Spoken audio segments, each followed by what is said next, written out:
Dito na po pala kayo. Ana. Ay, salamat, Becca.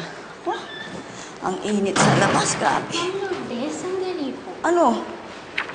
Iba eh. Blooming talaga kayo eh. Siguro may boyfriend na kayo dun sa grocery, no?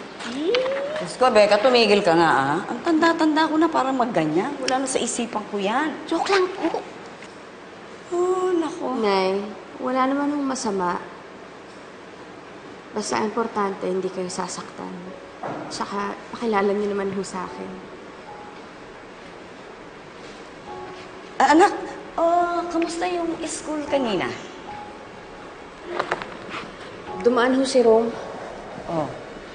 Pinuntahan din ho namin yung bahay ni Brian.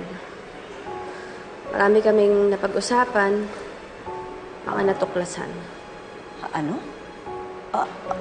Katulad ng ano? Lahat ng kasalanan ni Georgia, na siya ang dahilan kung bakit nasira ang pamilya namin. Minanipulate niya kami at lahat yon ngayon lang namin napagtanto ni Rome. Hindi lang pala siya ahas, anay din siya.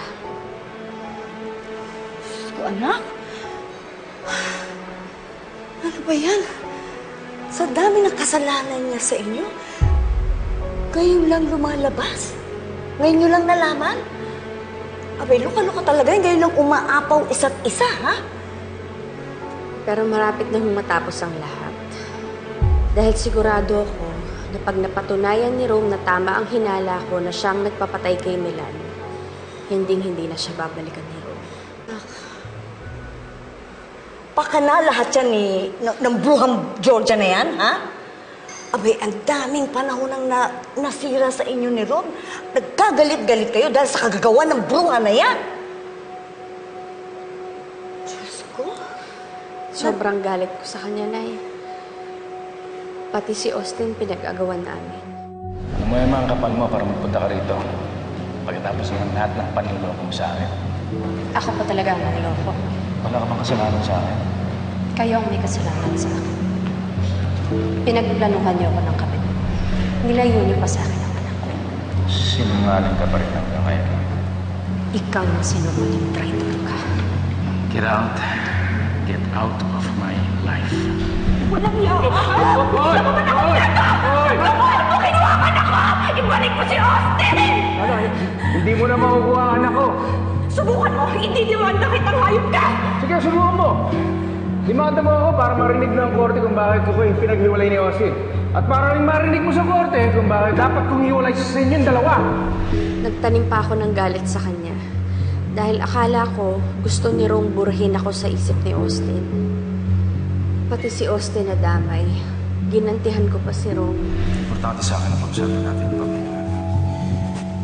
Please.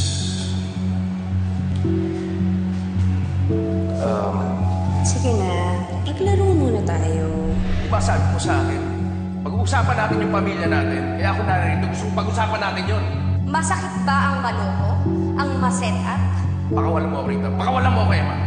Para yan sa lahat ng panlulokong ginawa mo sa akin. Emma! Anak, at least nagkalinawan na kayo. Naku, dapat talaga dyan sa babae niya, sinasabon eh. Wala nang banlaw-banlaw, sabon na lang. Alam mo, gusto ko na talaga pagsasabunutan yung babae na yun eh. Di ba pinaghiwalay kayo mag-asawa? Napakawalaking babae talaga. Huwag kang mag-alala na eh. Pagbabayaran ni Georgia lahat ng kasalanan niya sa pamilya ko. Anak, sa nangyari bang ito nagbago na ba ang pagtingin mo kay Rome? Ano mo bang gusto niyong itanong? Kung magbabalikan kami ni Rome? Oo naman. Kasi naging mag-asawa naman kayo noon eh. Tsaka minahal mo naman siya. Hindi ko iniisip yan eh. Ang priority ko lang ay si Milan. Makuha ang hustisya sa pagkamatay ni Milan. Na masiguro na pagbayaran ni Georgia lahat ng kasamaan niya.